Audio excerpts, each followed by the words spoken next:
Yet what could have been a fleeting scrape proved catastrophic. And the simulation can now reveal the full extent of the damage for the very first time.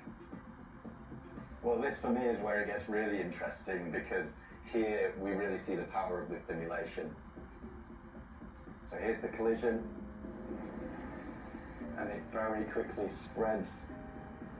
Quite a thin line of gash, isn't it? But we can see the ruptures occurring.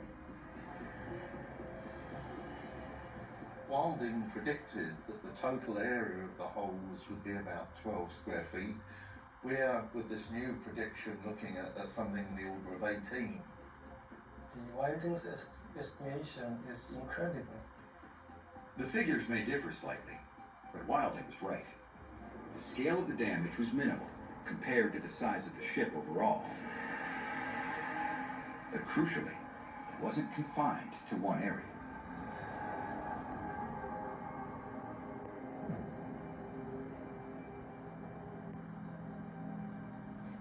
Wow. So this is the damage. We're seeing a simulation of the iceberg damage for the very first time. The digital twin allows the experts to see the impact pattern precisely mapped out. The damage begins at the front, and it crosses over the compartments all the way to boiler room number 6, and then it crosses into boiler room number 5. You have one small section in boiler room number 5, and another very small section of damage in the forepeak. How small? That last bit is only the size of 2 pieces of paper. That's 6 compartments along the starboard side, and the ship was only designed for 4 compartments to flood. So you've got small margins on one end or the other that sank the ship. So 2 small holes. That's what the simulation shows us. The areas that made all the difference are tiny. Small holes either side of the 4 badly damaged compartments. Without them, Titanic might not have sunk.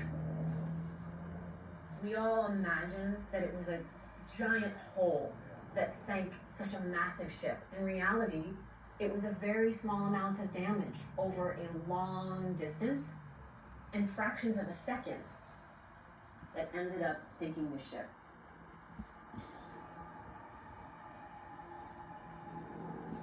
So if true, it suggests an irony that in turning to avoid the iceberg, the crew had created an area of damage lengthy enough to open up too many compartments to the sea and sink the ship.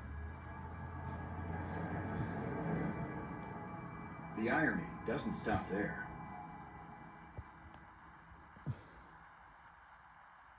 At the British inquiry into the sinking, Wilding, one of the men who knew Titanic best, predicted that had the crew not turned the ship to try and avoid the iceberg, instead hitting it head-on, she would have stayed afloat. The simulation will now put that theory to the test. Because this has never been done before. No, absolutely not. Let's see it go.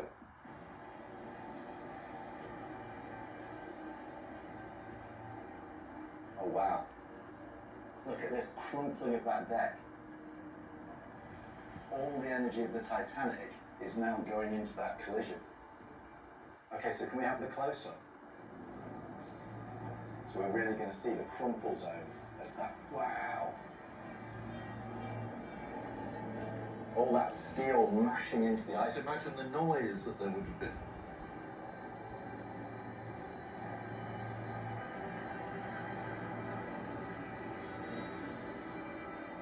Wilding predicted that with this collision, Titanic would survive. We look at the blueprint. We see, well, where are we going to? We've lost the peak tank, cargo tanks, and we've ended It's just forward of the bridge. just forward of the bridge, so we've actually only lost, what, 4 4 compartments. So She would have stayed afloat? it would have.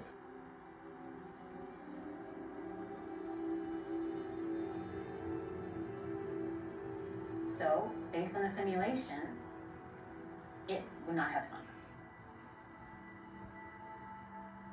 Yeah. The front-on simulation gives us a fleeting glimpse of a different outcome for the tragic ship. What it doesn't provide is a sailor's perspective.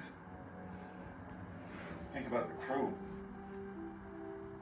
You don't steer directly into an iceberg. I doubt very highly anybody would have done it. A lot of the crew had their bunks forward.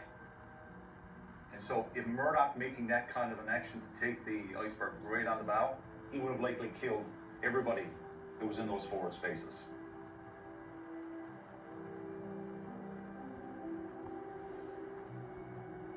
But the officers' maneuver to try and turn away from the iceberg, as hard as it is to say, essentially sealed the Titanic's fate. With the ship now taking on water, the lives of over 2,000 people hang in the balance. The decisions made by Titanic's crew are about to become more crucial by the minute.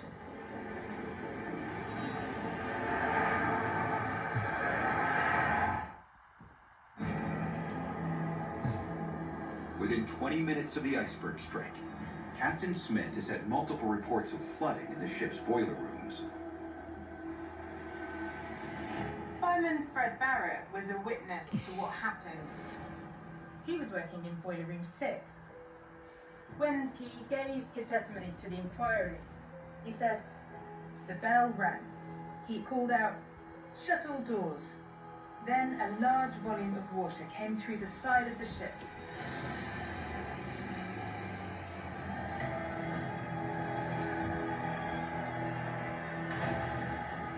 He ran from that section just as the watertight doors came down.